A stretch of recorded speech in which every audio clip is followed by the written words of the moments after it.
Long ago, in a forgotten land, there was a small monastery atop a hill. The monks there were known for their wisdom and serenity. Among them was a young novice named Kiran, eager to learn the ways of peace but constantly battling the storm inside his mind. One day their master gave Kiran a task. He handed him a smooth, polished stone and said, "Carry this stone with you wherever you go and bring it back to me when you understand why I gave it to you." At first, Kiran didn't think much of it. He slipped the stone into his satchel and went about his daily duties. But as days turned into weeks, the stone began to feel heavier. It wasn't the physical weight, but the constant presence of it, a small, persistent reminder that it was always there. One morning after meditation, Kiran approached the master and said, "Master, this stone is a distraction. I can't focus on my practice because I'm always thinking about it." The master smiled gently and said, "Good, keep carrying it." As the weeks turned into months, Kiran grew frustrated. The stone became more than just a distraction. It felt like a burden.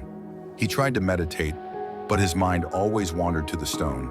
He tried to sleep, but even in his dreams it haunted him. One stormy evening, Kiran couldn't take it anymore. He stormed into the master's quarters, drenched from the rain, and placed the stone on the table. "Master," he said, his voice trembling with anger, "I can't carry this anymore. It's just a rock. Why must I hold on to it?" The master, calm as ever, picked up the stone and held it in his palm. He looked at Kiran and said, "Do you know why it feels so heavy?" Kiran shook his head, exasperated. The master replied, "Because you've made it heavy. The stone itself hasn't changed. It is what it is. But your thoughts, your resistance, your attachment to its meaning, that is the weight you feel." Then placing the stone back on the table, he added, "When you can let go of the meaning you've given to this stone, you'll realize it never had power over you."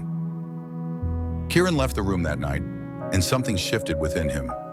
He carried the stone for another week, but this time, he didn't see it as a burden. He saw it simply as a stone. He stopped resisting its presence, and to his surprise, it began to feel lighter. One morning during meditation, Kiran suddenly smiled. He stood, walked to the master, and handed him the stone. "I understand now," he said.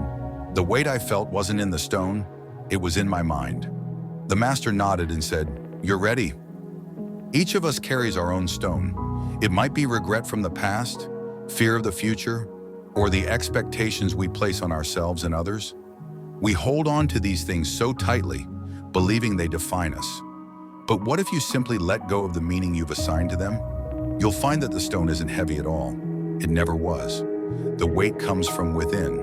So I ask you, what is the stone you're carrying? What meaning have you given it?